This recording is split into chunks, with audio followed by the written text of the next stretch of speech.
ചോദ്യപേപ്പർ ചോർച്ചയും പരീക്ഷാ ക്രമക്കേടുകളും അന്വേഷിക്കാൻ പ്രത്യേക കർമ്മസേന രൂപീകരിച്ചിരിക്കുകയാണ് Delhi police. UPSC, SSC, NEET തുടങ്ങിയ പ്രവേശന റിക്രൂട്ട്മെന്റ് പരീക്ഷകളിലെ കുറ്റകൃത്യങ്ങൾ STF അന്വേഷിക്കും. അതേസമയം കോക്രോച്ച് ജനതാ പാർട്ടിയുമായി കേന്ദ്ര സർക്കാർ ഇന്നും ചർച്ച നടത്തും. വിവരങ്ങളുമായി നന്ദഗോപൻ തുടരുന്നുണ്ട്.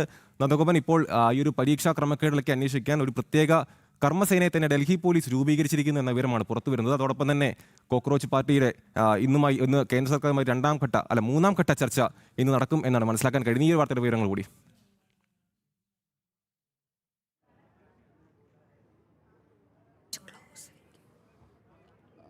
അതായത് ഡൽഹി പോലീസ് ഒരു പ്രത്യേക സമിതിക്ക് രൂപം നൽകിയിരിക്കുകയാണ്. പ്രത്യേകിച്ച് ഈ നീറ്റ് ചോദ്യപേപ്പർ ചോർച്ചയുടെ ഒരു പശ്ചാത്തലത്തിലാണ് അത്തരമൊരു സമിതിക്ക് ഡൽഹി പോലീസ് രൂപം നൽകിയിരിക്കുന്നത്.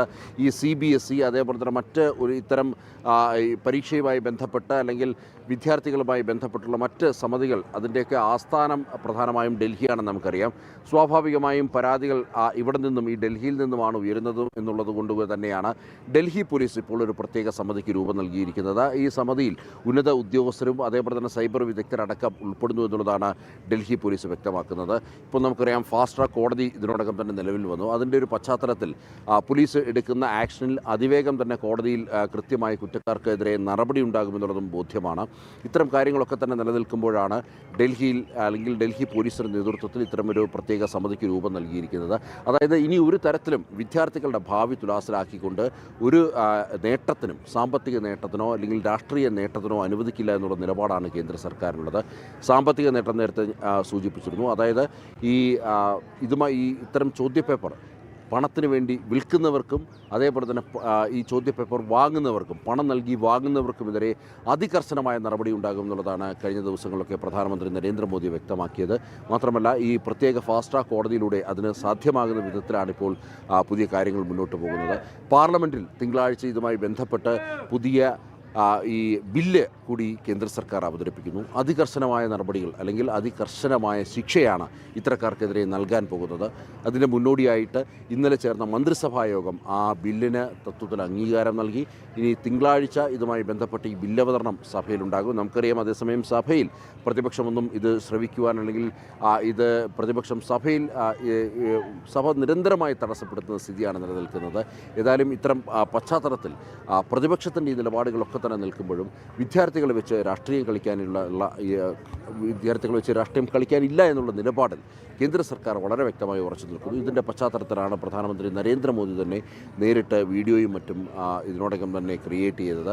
അതിനപ്പുറത്തേക്ക് ഇന്നിപ്പോൾ പാറ്റ പാർട്ടിയുമായി ബന്ധപ്പെട്ട് ചർച്ചകൾ, ഇന്ന് മൂന്നാം ഘട്ട ചർച്ചകൾ നടക്കുകയാണ്. പാറ്റ പാർട്ടി വളരെ കൃത്യമായി തന്നെ അവരുടെ നിലപാടിൽ ഉറച്ചു നിൽക്കുന്നു എന്ന് അവർ ആവർത്തിക്കുന്നു. അതായത് നേരത്തെ ഈ സമരവേദിയിലുണ്ടായിരുന്ന സോനം വാങ്ചുക്, അദ്ദേഹം കേന്ദ്ര സർക്കാരിൻ്റെ നിലപാട് വളരെ വ്യക്തമായിട്ട് മനസ്സിലാക്കിക്കൊണ്ട് അദ്ദേഹം 26 ദിവസത്തെ അദ്ദേഹത്തിൻ്റെ നിരാഹാര സമരം അദ്ദേഹം അവസാനിപ്പിച്ചിരുന്നു. അതേസമയം പാറ്റ പാർട്ടി പ്രതിനിധികൾ, നമുക്കറിയാം, അവർക്ക് കൃത്യമായ അജണ്ടയുണ്ട്. ആ അജണ്ട ഉൾക്കൊണ്ടുകൊണ്ടാകണം അവർ കൃത്യമായി ഈ സമരത്തിൽ നിന്നും പിന്മാറില്ല എന്നുള്ളത് ഇന്നലെയും ജിതേന്ദ്ര സിംഗുമായി നടത്തിയ ചർച്ചയിൽ വ്യക്തമാക്കിയുണ്ടായി. ധർമ്മേന്ദ്ര പ്രധാൻ്റെ രാജിയാണ് അവർ ആവശ്യപ്പെടുന്നത്.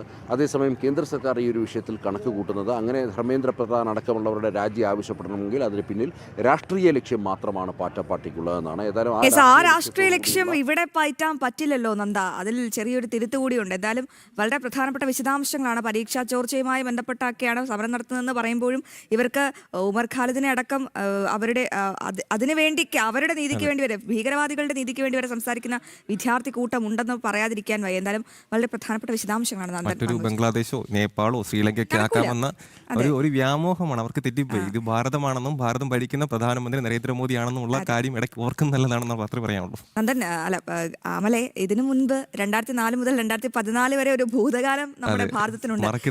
അതെ, മറന്നു പോകരുത്. കോപ്പിയടി മാഫിയകൾക്ക് മുന്നിൽ നട്ടെല്ല് വളച്ചൊരു കേന്ദ്ര സർക്കാരും ഇവിടെ ഉണ്ടായിരുന്നു. IM-ഉം IAS-ഉം എയിംസും വരെയുള്ള പരീക്ഷാ ചോദ്യപേപ്പറുകൾ ഇവിടെ ചോർന്നു. അന്ന് ഒരു നടപടിയും സ്വീകരിച്ചില്ല. പക്ഷേ ഇന്ന് കൃത്യമായ നടപടികൾ സ്വീകരിക്കുന്നുണ്ട്, അല്ലേ? അതാണ് ഇതിലൊരു വ്യത്യാസം എന്ന് പറയുന്നത്.